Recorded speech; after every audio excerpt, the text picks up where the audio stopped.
The international break has ended, and we had a full slate of weekend football to feast on ahead of the Champions League, which is beginning tomorrow. Wow, what a week. Also, guys, I've started a new live show every Friday that will be myself and a guest talking, interviewing, taking questions from the chat, and overall just having a nice, relaxed piece of content to go into the weekend with. This Friday, we are working on having someone you will all be excited to see on the channel. I won't say anything yet in case it falls through, but safe to say I'm excited. All right, so let's go. Where else to start? Not only in the Premier League, but with this video, but with Cristiano Ronaldo's second debut with Manchester United, as he was included in the United starting 11, and what was an exciting lineup on paper. Greenwood and Sancho ran the flanks, Bruno behind Ronaldo, and Pogba pulling the strings in the midfield with yet another great performance there from the Frenchman. He's had a fantastic start to the season. Not the greatest start for Sancho, not one he'll want to remember for long, as he missed a fantastic opportunity and was losing the ball a little too often, 12 times to be exact from his 52 touches. Not the greatest ratio for him, but United overall looked pretty damn convincing going forward, especially in that second half. Well, it was actually in the first half stoppage time that Ronaldo scored from a healthy rebound. Very easy tap in for him, but his second goal of the match showed just how much he still has to offer when he was running into space. Running off the shoulder of the Newcastle defender, he latched onto a Luke Shaw through ball and then lashed it through Woodman's legs and goal. 2-0 for United, 2 for Ronaldo. Bruno scored the pick of the goals with a banger, and a massive credit to Jesse Lingard, who played well as well. He came on for Sancho around the hour mark or so, and finally, he stepped around a Newcastle United defender in stoppage time to curl it into the corner. 4-1, commanding win for United, and early in the season, they are seemingly getting that Old Trafford record back on track. A big congratulations, or I guess a relief, I should say, for Arsenal in getting their first goal and first win of the season. They took on the new boys Norwich at the Emirates and probably should have scored more than one, but I mean, you gotta start somewhere, right? Baby steps. And the man they can thank for breaking their duck was Aubameyang. Solid performance from Pepe as well, but he did well to set up Aubameyang for the goal in particular. A huge, perhaps somewhat unexpected result was Crystal Palace beating Tottenham 3-0 to give Nuno his first loss as a Tottenham manager, as well as the first goals his side have conceded all season. Tanganga getting sent off in the 58th minute will always cause issues, but Crystal Palace were very much the better side even before that. I mean, in watching this one, I typically don't check stats throughout the game, but the numbers after the first half tell the tale of this one, really. Crystal Palace with 7 attempts after 45 minutes. Tottenham, 0. Not a single shot lobbed towards goal in that first half.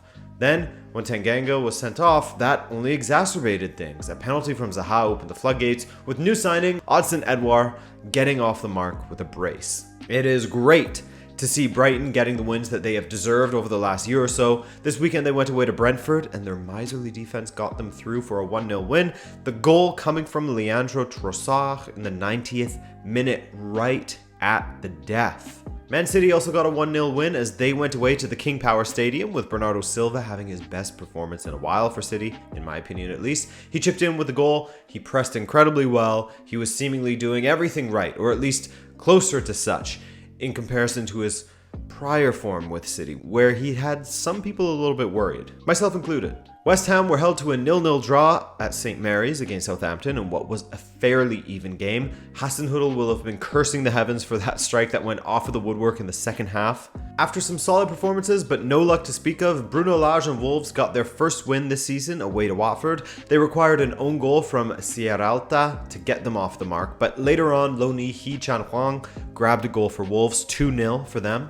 Chelsea, they took on a very difficult side that is Aston Villa, but with Stamford Bridge at their backs, it was a bit easy in the end, wasn't it? It was made easier for them given the fantastic performance from Mateo Kovacic. His assist for Lukaku's very well taken first goal was sublime from Kovacic, skipping around his marker and then releasing the Belgian through that inside left channel. And once he had cut inside, you knew it was over for Villa, at least that they were going to concede a goal. To their credit, they did push back after going a goal down, and if not for a brilliant block from Thiago Silva while Mendy was stranded, then Mendy himself making a save later on, they would have drawn level. But in the second half, a mistake from Mings allowed Kovacic to just dink the ball in off the post, and later on Lukaku showed that he is not here to play games, that he is world class. A square ball from Azpilicueta, and the Belgian rifled it into the top corner of the net. 3-0 the final. Liverpool got a victory over Leeds that came with an asterisk next to it as the young Harvey Elliott was forced off with a horrible injury in the second half. Struijk was sent off as a result of it. Looks to be a really bad break and a dislocation possibly. We'll see what's revealed today, but no doubt he'll be out for at least a couple of months or more, depending on the severity of, tendon damage, etc. But yes, Liverpool ultimately got the 3-0 win. 2 scored prior to the red card from Salah once again. His 3rd of the season. Fabinho, he got 1. And then after the sending off, Sadio Mane finally got his 2nd of the season after threatening throughout that second half to score. He came close on a few occasions. So a quick look at the top half of the table, as after 4 matches, United are leading with Chelsea, Liverpool, and Man City behind them. A lot of people's top 4 for this season, to be honest, already taking shape. Everton could join them with a victory today against Burnley. Another game week and another late show from Atletico Madrid, as they were being held to a 1-1 draw with Espanyol, Raúl de Tomás scoring for the newly promoted Espanyol, while Carrasco brought them level in the 79th minute. It was Carrasco once again who was involved for Atleti in the 99th. He set up Thomas Lemar to give Atleti the win. Nice goal. In their last match, they got that late own goal to rescue a point for them against Villarreal, and this time they get that late win. Athletic Club welcomed Mallorca to San Mamés, a Mallorca side that came into this matchup with a draw and 2 wins, actually. Athletic themselves were also undefeated, and it was Athletic who continued that unbeaten run as Iker Munian was causing them headaches all over the pitch. He grabbed 2 assists on the day, 1 for Vivian and 1 for Iñaki Williams. 2-0 for Marcelinho's side. Osasuna were also looking to continue their unbeaten run, but this Valencia side in 2021 under Bordalas is not the Valencia of last season under Gracia. Despite going 1-0 down in the 8th minute, Valencia rallied to bring themselves level in the 26th minute and then push ahead in the second half. A Hernandez own goal gave them the go-ahead, but the rich vein of form that Gonzalo Guedes is in saw him make it 3-1, his 2nd of the season. Another win for Valencia, their 3rd of the season, as they are yet to taste defeat as well. Great to see that for those Valencia supporters that have been suffering of late. 4-1 was actually the final score. And for your feel-good moment of the weekend, we go to Real Madrid, where, well, not a feel-good moment if you're a Celta Vigo supporter, that's for sure. But new signing for Real Madrid, Eduardo Camavinga, scored on his debut just 6 minutes after replacing Eden Hazard. His goal made it 4-2 in what was a 5-2 domination of Celta. Karim Benzema getting a hat-trick. He's been involved in 9 of their 13 goals scored. Vinicius getting the start, and a goal, proving he's not just an off-the-bench marksman. That result ensured that Real Madrid was right up there, in fact ending the day with 10 points alongside Valencia and Atletico. Real Sociedad La Real also got a victory, so they are within touching distance still. They could yet be the future champs. Venezia got their first win in Serie A since 2002. Yes, they overcame one of the other teams that they were promoted alongside, the Bianconeri Killers, Empoli.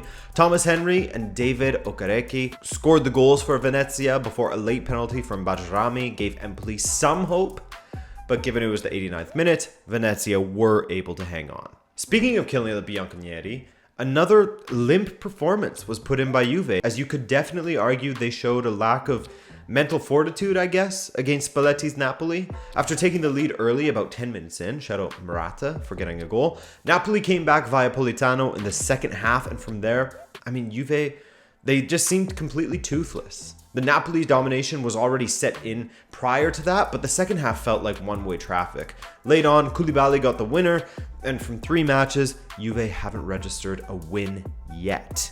That's a little bit worrying.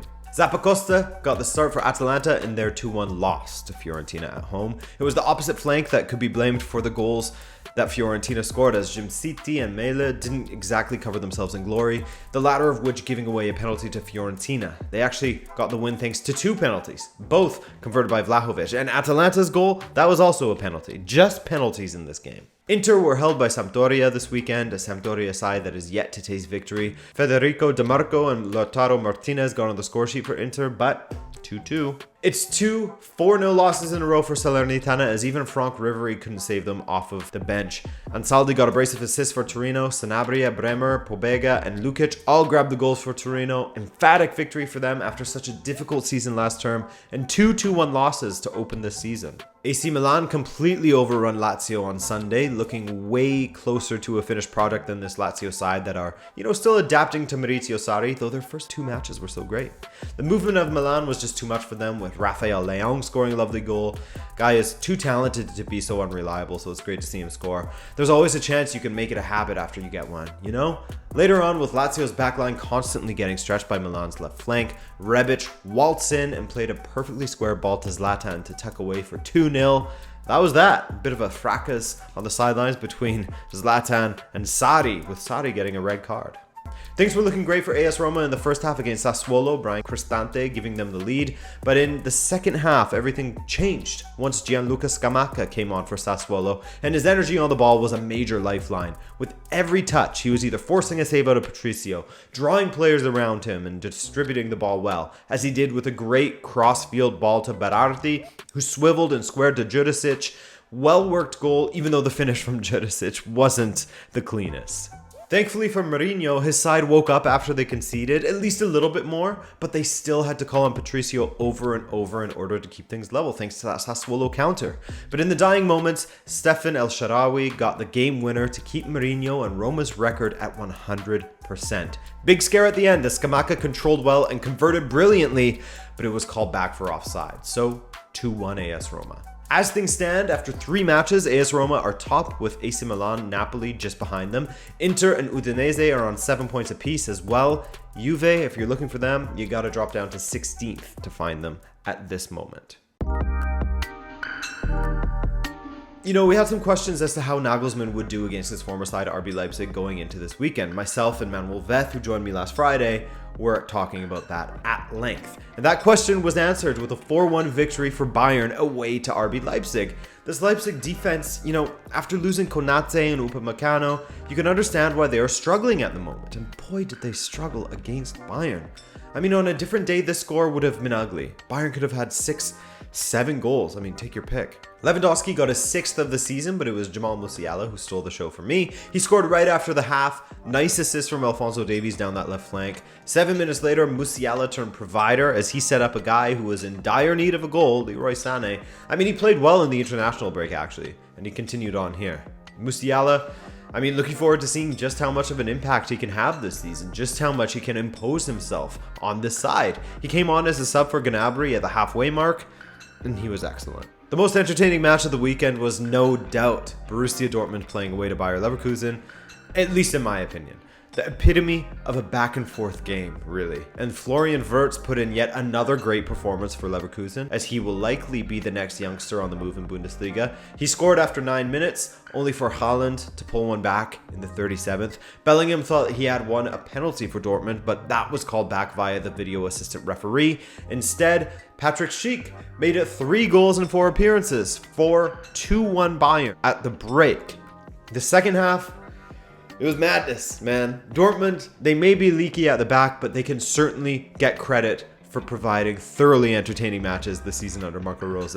Julian Brandt drew Dortmund level again, only for Leverkusen to take the lead 6 minutes later to 3-2. Moussa Diaby with the goal for Leverkusen, his 3rd in 4 matches, just like Patrick Schick.